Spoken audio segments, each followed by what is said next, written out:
Olá, você vai ver no jornal de hoje: sonho da casa própria. Programa Minha Casa Minha Vida ganha novas regras. Entre as mudanças estão novos critérios de seleção para a faixa 1 do Minha Casa Minha Vida, como a chegada da modalidade Fundo de Arrendamento Residencial aos municípios com população inferior a 50 mil habitantes. Também haverá limites máximos de unidades habitacionais por empreendimento, de acordo com o porte populacional. Carne fraca. Governo intensifica ações para reduzir danos da operação. O ministro Blairo Maggi disse ainda que as duas superintendências do Paraná, onde se concentram as supostas fraudes investigadas pela Polícia Federal em relação à operação Carne Fraca, vão ter interventores nomeados pelo governo. Biometria para localizar desaparecidos. A novidade vem do Paraná. Endoscopistas alimentam o sistema com as biometrias feitas pelo Instituto de Identificação, como do RG e de passagens criminais. O programa cruza informações das impressões digitais e vai procurar detalhadamente a biometria da pessoa desaparecida. É agora no Câmara Notícias.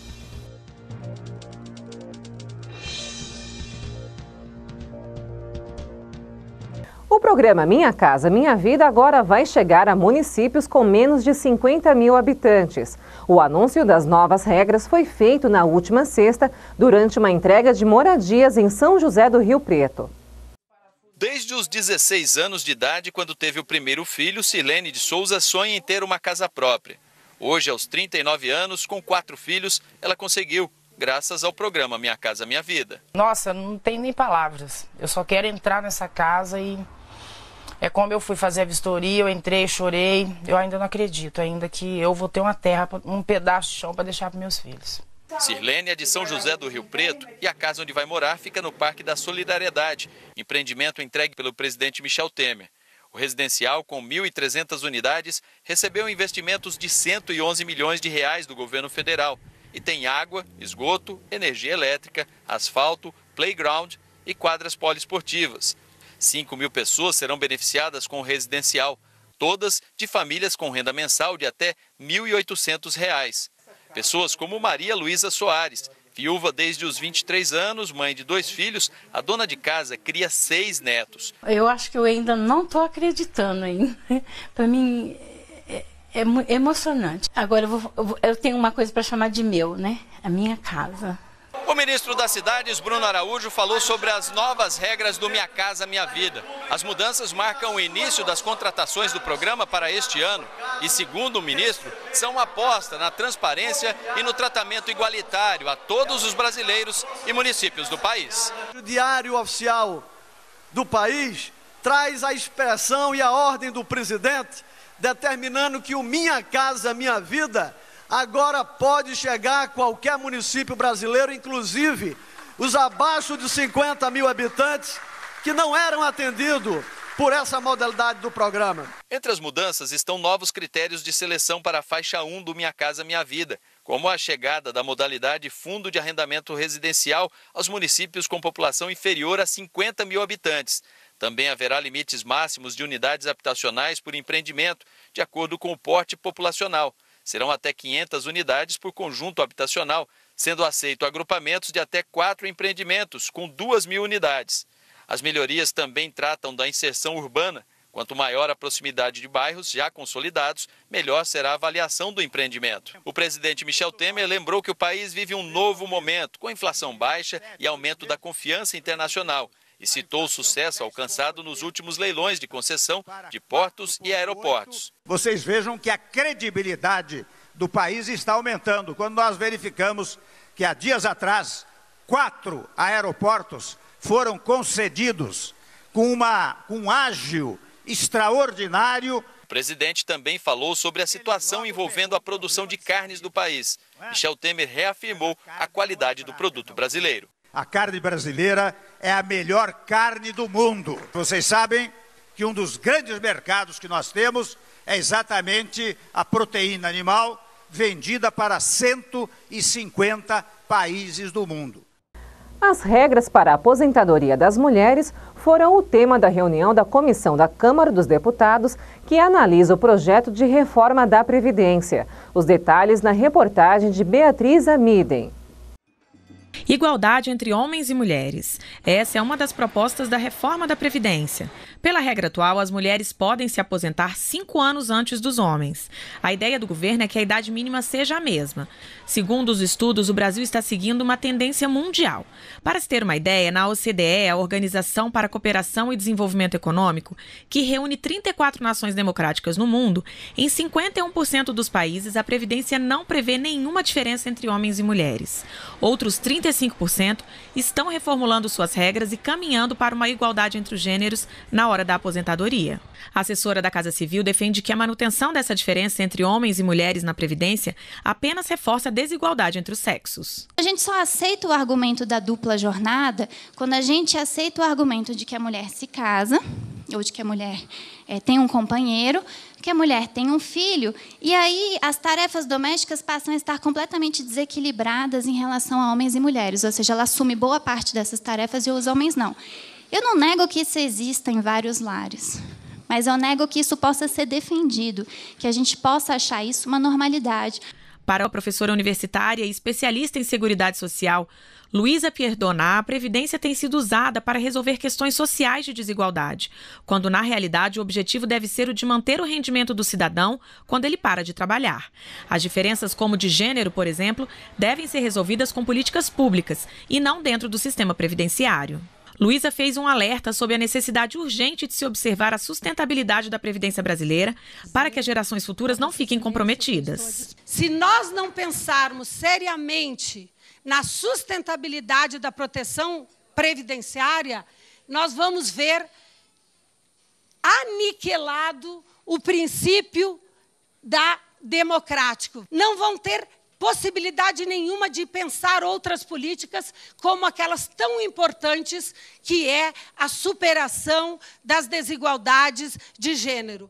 Em seu último programa na web, o prefeito Rogério Lins falou sobre uma ação conjunta de combate à violência que está sendo articulada com municípios vizinhos. Lins explicou a dificuldade de atuação que existe nas regiões de divisa e exemplificou a situação do Jardim da Abril. O Jardim da Abril, como muitos bairros da cidade, Viliara, Santa Maria, Santo Antônio, Helena Maria, tem tido uma preocupação com a segurança pública. E a gente sabe que hoje o tema é obras, implantação, zeladoria, manutenção, mas a gente sempre está preocupado com a segurança pública da nossa cidade. Hoje nós vamos estar reunidos somente nessa semana pela 3ª vez com agentes de segurança pública, pessoas que nos ajudam a montar estratégias para combater a criminalidade. O problema é que algumas regiões, por serem regiões de divisa, acabam tendo uma dificuldade de atuação direta da Guarda Civil. Mas a gente já tem discutido, inclusive com os prefeitos da região, para que a gente possa fazer ações conjuntas nas divisas de Osasco. O Jardim da Abril foi recentemente alvo de uma reportagem numa rua, na Eusébio de Paula Marcondes, uma rua que eu conheço muito, passei minha infância inteira, cresci dentro desse bairro. É uma rua de São Paulo, e a gente já inclusive contatou a equipe técnica da Prefeitura de São Paulo, do prefeito João Dória, para que a gente possa fazer uma ação conjunta para levar mais segurança e mais tranquilidade para essa região. Lins falou também sobre um painel eletrônico que está sendo instalado em seu gabinete, onde ele poderá acompanhar as reclamações registradas pelo 156 em tempo real, e ressaltou a importância das queixas registradas pela central na gestão do município. A gente vai ter um painel de controle de tudo o que está acontecendo na nossa cidade. Inclusive, eu vou acompanhar de hora em hora no meu celular, e todos os nossos secretários também, e no meu painel que eu vou ter aqui, eventualmente quando eu estiver no gabinete do prefeito, eu vou ter informações de todas as reclamações do 156 na nossa cidade. Isso vai me ajudar a cobrar ações e execuções dos nossos secretários. Então é um painel que eu vou fazer na transmissão ao vivo, vou mostrar para vocês como a gente está fazendo com que a tecnologia seja um aliado do serviço público para ele atender melhor a nossa população. A gente vai mostrar aqui, se a gente clicar no bairro Jardim Bela Vista, eu sei quantas árvores a gente precisa podar, quantos buracos a gente precisa tapar, quantos entulhos precisam ser retirados, onde está com problema de iluminação. Então a gente precisa que as pessoas utilizem o canal do 156 né, para transmitir as informações para o poder público, para poder direcionar as nossas ações com maior celeridade, eficácia e qualidade. E no próximo bloco, Operação Carne Fraca. Governo faz pente fino em frigoríficos sob suspeita. Até agora, o Ministério da Agricultura já recolheu 174 amostras nos 21 frigoríficos que estão sob investigação e foram produzidos 12 laudos. Segundo o Ministério, foram descartados riscos à saúde humana. Astrônomos brasileiros identificam chuvas de meteoros inéditas. E o curioso é que, para descobrir as duas chuvas, não foram usados supertelescópios. Os registros foram feitos por câmeras comuns, usadas em sistema de segurança, que são acionadas toda noite. Ciência de verdade, feita no fundo de um quintal. Não saia daí, é depois do intervalo.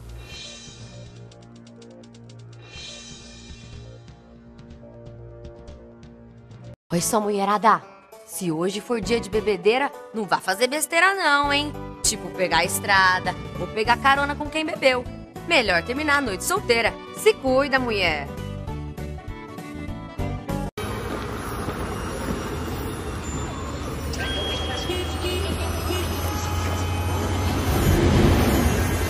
Suas mãos podem contar histórias. Suas mãos podem mudar histórias.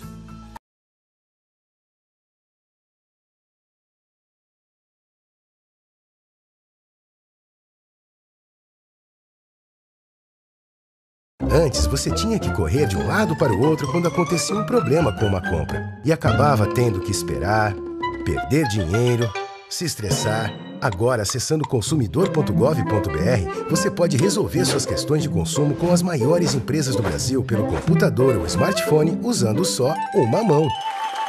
8 em cada 10 casos resolvidos em até 7 dias. Pesquise, reclame, resolva. Consumidor.gov.br. Conciliação tá na mão.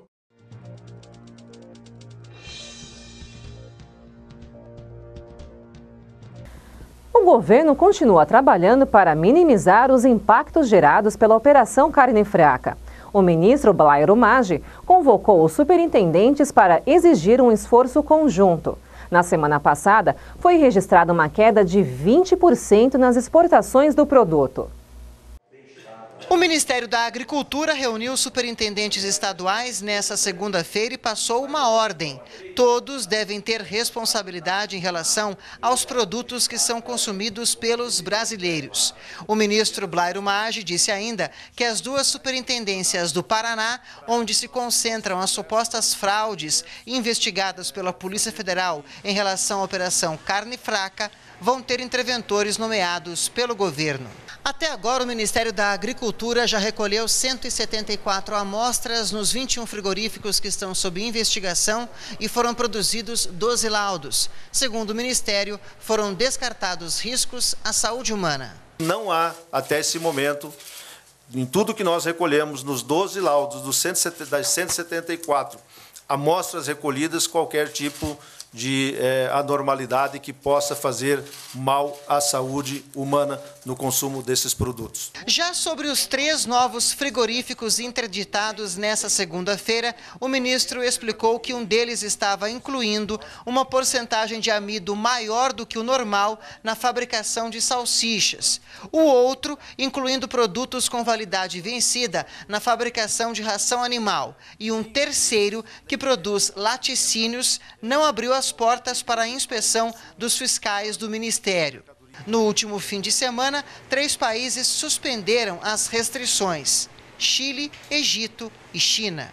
Toda a mercadoria que foi produzida nesses dias, ela vai ser embarcada. Então não houve interrupção.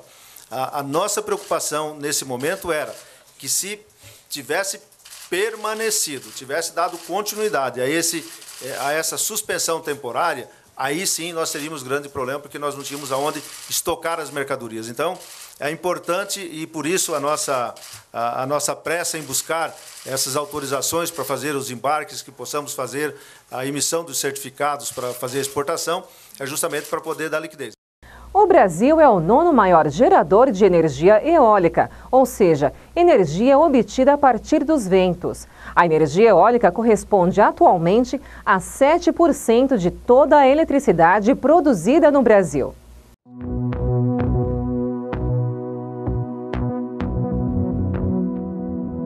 Parazinho, Rio Grande do Norte. Os enormes cataventos estão onde quer que a vista alcance. Os mais atentos percebem o barulho. Os aerogeradores, que produzem energia elétrica a partir da força do vento, estão por toda parte.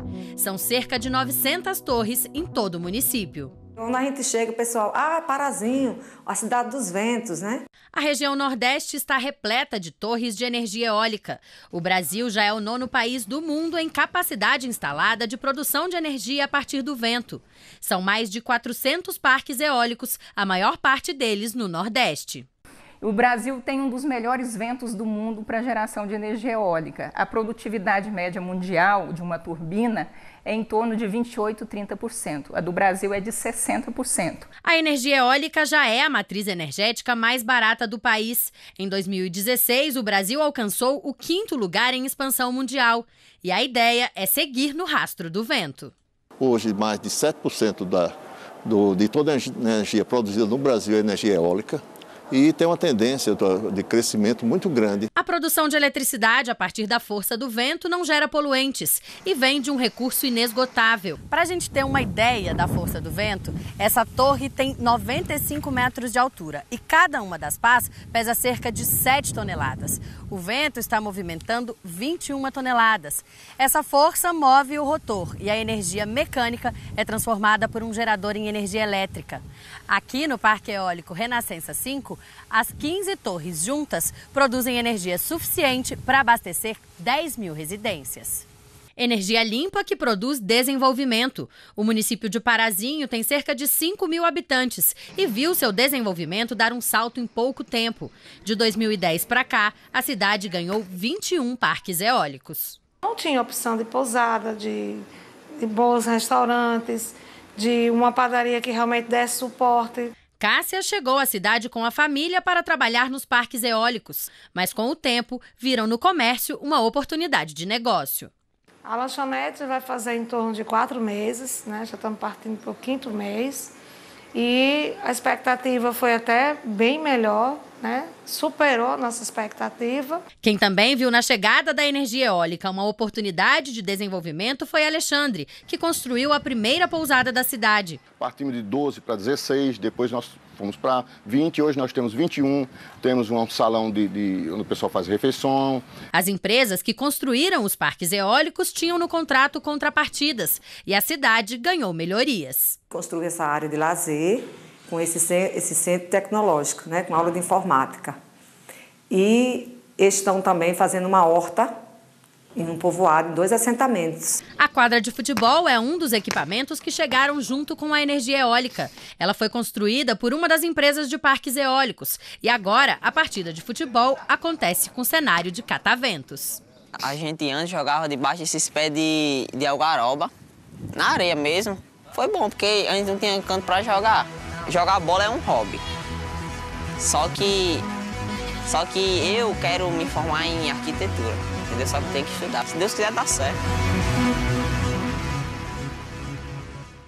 Um grupo de astrônomos brasileiros identificou 2 chuvas de meteoros inéditas para a ciência. A descoberta foi confirmada pela União Astronômica Internacional, órgão que regula tudo que se relaciona ao espaço. Basta cruzar o jardim de casa, subir as escadas e abrir o telhado para acessar outros mundos. Em 1980 teve um eclipse solar aqui no Brasil e aqui em Brasília ele foi parcial. Eu lembro da garotada subindo no telhado para observar o eclipse com chapa de raio-x, que não deve fazer, né?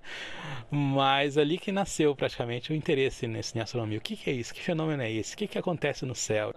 Aí o Marcelo não parou mais. Em 2003, entrou para o Clube de Astronomia de Brasília. Ele e outros 58 astrônomos amadores de 19 estados brasileiros criaram uma rede de observadores, o Bramon, que registra tudo o que acontece no céu. Depois de 3 anos de cálculos complicados, 2 trabalhos do grupo ganharam dimensão profissional. Eles descobriram 2 chuvas de meteoros inéditas para a astronomia.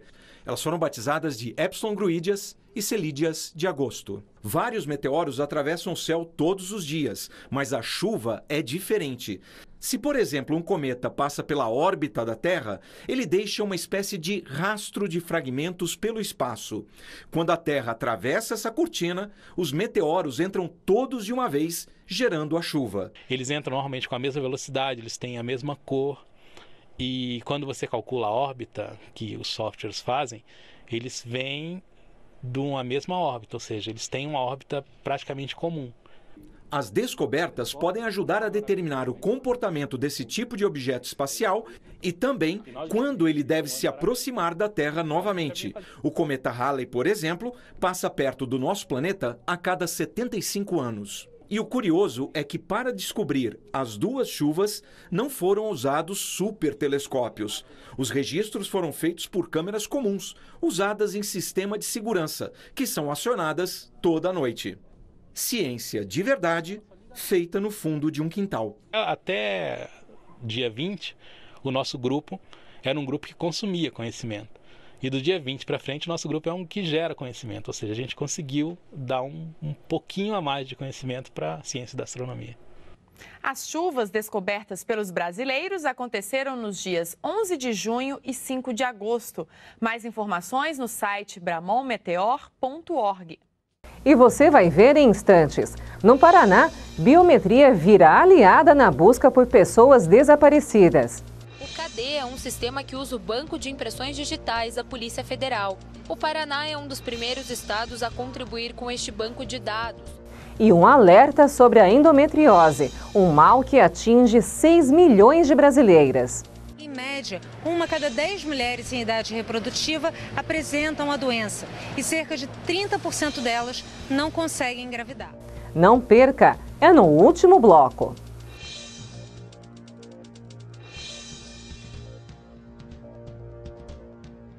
Oi, só mulherada. Se hoje for dia de bebedeira, não vá fazer besteira não, hein? Tipo pegar a estrada ou pegar carona com quem bebeu. Melhor terminar a noite solteira. Se cuida, mulher.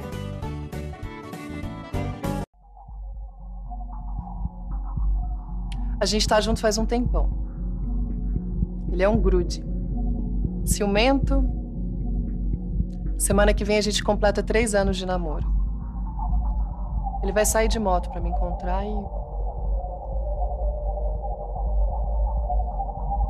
Ele se arrisca muito, sabe? A nossa vida vai ficar muito difícil depois do acidente. Como ele chama? Estatística.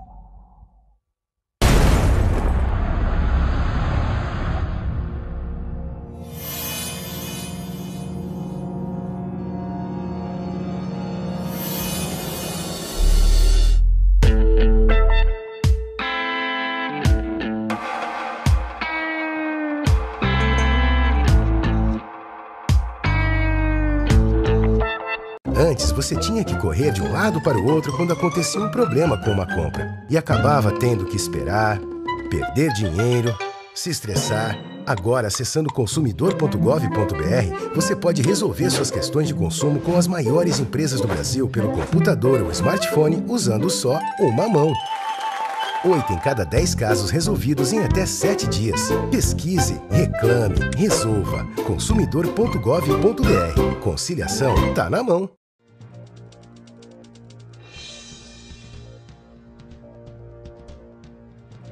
O Instituto de Identificação do Paraná conta agora com uma ferramenta para ajudar na busca por pessoas desaparecidas. É um cadastro biométrico desenvolvido pela Polícia Federal, capaz de armazenar mais de 17 milhões de impressões digitais. O que antes era usado para solucionar crimes, agora vai ajudar na busca de pessoas desaparecidas. O CADE é um sistema que usa o Banco de Impressões Digitais da Polícia Federal. O Paraná é um dos primeiros estados a contribuir com este banco de dados. Os papiloscopistas alimentam o sistema com as biometrias feitas pelo Instituto de Identificação, como do RG e de passagens criminais. O programa cruza informações das impressões digitais e vai procurar detalhadamente a biometria da pessoa desaparecida. Todos conhecem a informação de que cada estado possui um RG. Você pode ter um RG em cada estado do país, né? Então, com essa integração, com esse Banco Nacional, nós conseguimos facilitar a comunicação entre os estados e a investigação ela fica mais completa. São apenas 20 minutos para fazer uma busca completa e encontrar uma impressão semelhante à procurada. Depois disso, o trabalho dos peritos é feito manualmente. Eles analisam ponto a ponto até que a identificação seja confirmada. Do primeiro ofício que nós recebemos da DPP, vieram 23 pessoas que foram inseridas no sistema WAFES e trouxeram 3 casos supostos, com suspeitos, mas que ainda precisa de análise, para poder dizer se são essas pessoas ou não. Isso vai facilitar a busca por pessoas desaparecidas no âmbito nacional, não apenas localizado no Paraná. A endometriose atinge cerca de 6 milhões de brasileiras. Ela surge quando um tecido do útero se desenvolve em outras partes do corpo. Isso provoca fortes dores e até a infertilidade. Há 4 anos, Juliana descobriu que tem endometriose. Ela já fez 2 cirurgias e faz tratamento hormonal para controlar a doença, que não tem cura. Você fica muito sensível, uma dosagem hormonal muito alta. E é difícil, engorda, incha, emagrece. Ela também criou um perfil na rede social Instagram para falar sobre a endometriose. Lá eu tenho pessoas que falam a mesma língua que eu e eu posso ajudar. A questão de ser útil é muito gratificante e é o que me impulsiona. Março é o mês de conscientização da endometriose. A estimativa é de que 6 milhões de mulheres no país convivam com a doença, de acordo com a Associação Brasileira de Endometriose. Em média, 1 a cada 10 mulheres em idade reprodutiva apresentam a doença e cerca de 30% delas não conseguem engravidar. Endométrio é o nome de um tecido que reveste a parede interna do útero.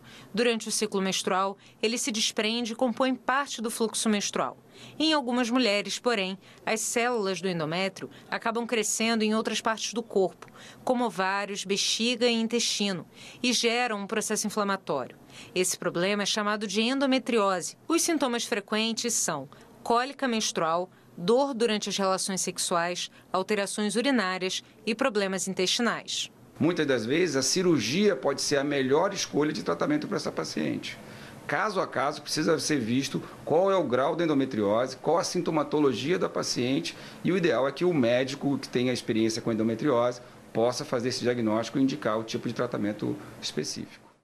O Acre foi o único estado que conseguiu cumprir 100% das metas do Censo Escolar 2016. Em 2016, a Divisão de Estudos e Pesquisas Educacionais da Secretaria de Educação do Acre registrou e atualizou informações relativas a quase 270 mil alunos das mais de 1.600 escolas do estado.